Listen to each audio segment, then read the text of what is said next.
Hello, everyone. Welcome to Jamaica 411. Thank you so much for joining me today. If you're my subscriber, welcome back. If you are a new subscriber, welcome. If you have not yet subscribed, please go ahead and subscribe. The button is to the bottom right of this video. And remember to turn on the notification as well.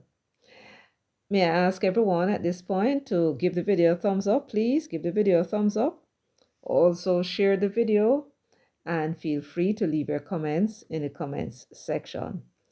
I want to thank you all in advance. At this point, I'd like to say congratulations to Kata B. Congratulations, Kata B. You were the first to comment on the video Breaking News. Flowers to you, Kata. And I'd like everyone at this point to please give Kata B a big round of applause.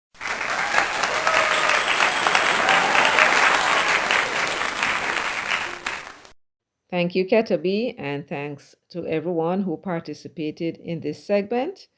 You were great. All right, so let us now turn to our main event for today. And what will we be talking about?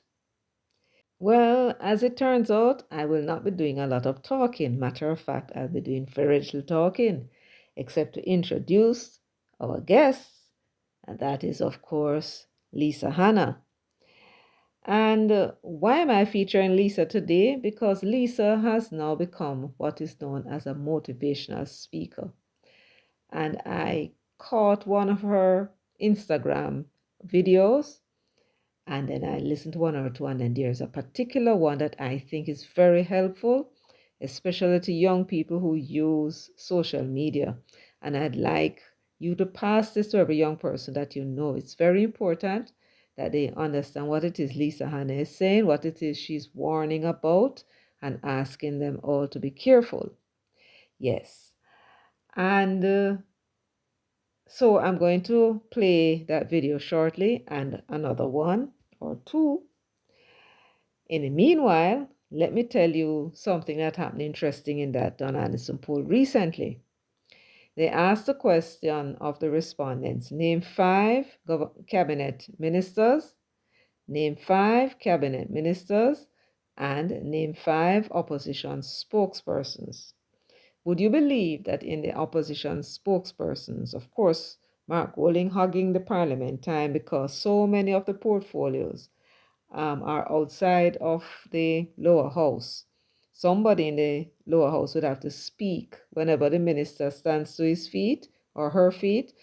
Somebody on the opposition side has to speak. So I guess him and Bunting work out this thing where his visibility will be maximized if he's the one that, speak on these matters in the house. So he ended up being named by the respondents 57% of the time. But then guess who was next at 36? Lisa Hanna.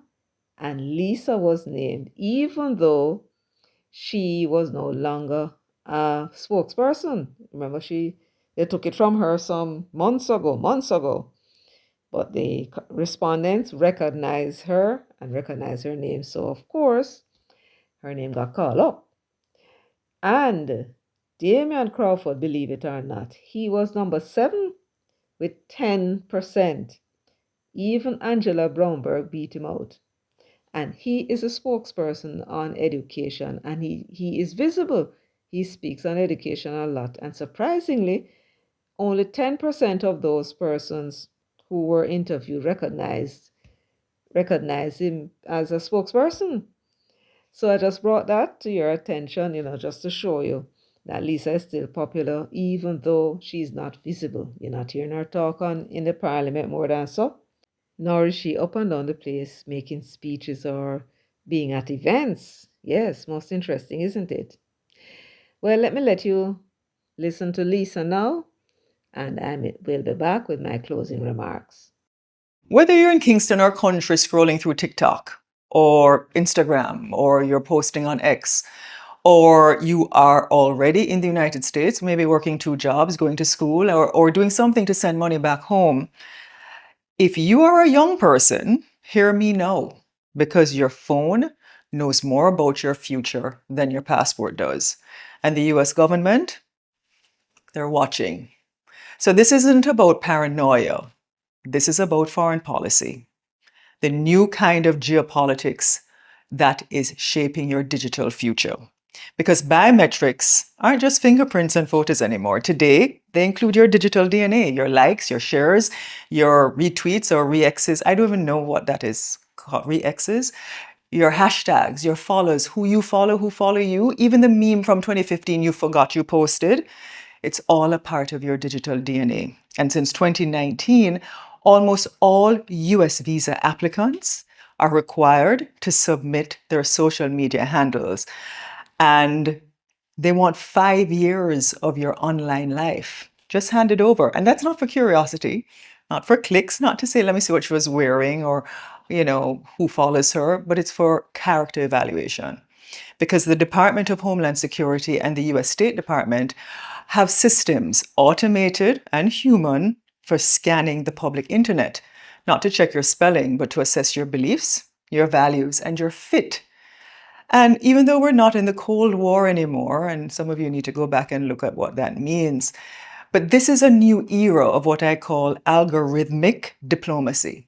Yeah, because conflicts unfold now in the comment sections, and alliances are forged in hashtags. And geopolitics, global geopolitics, well, it's trending.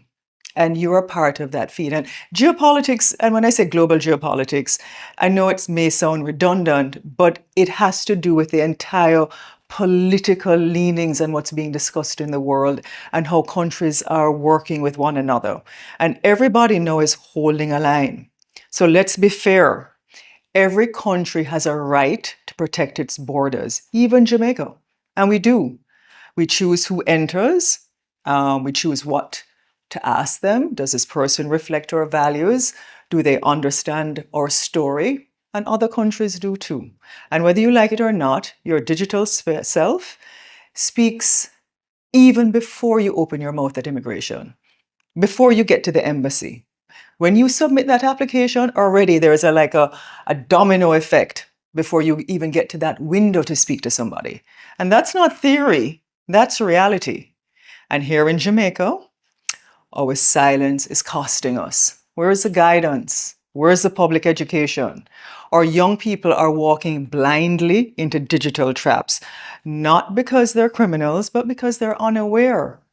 Or influencers or the influencers are not talking about it either. So one retweet, one sarcastic post, one Instagram story that crosses the wrong line that you may have thought was funny and you shared because it was shared many times. And your dream of a visa, a scholarship, a job, or just being a tourist is denied. Not because you were wrong, but because you were flagged. Truthfully. So let that sink in.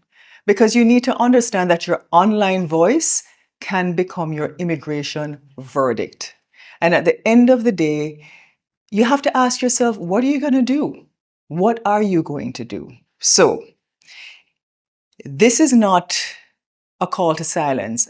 We need to wake up. We need to get smart. We need to stop pretending that social media is private. We need to stop encouraging young people to speak their truth without preparing them for how that truth will be received or what that consequence is. And we need to teach digital strategy, not just digital freedom. So, as I said, I don't want you to be silent. I want you to be wise.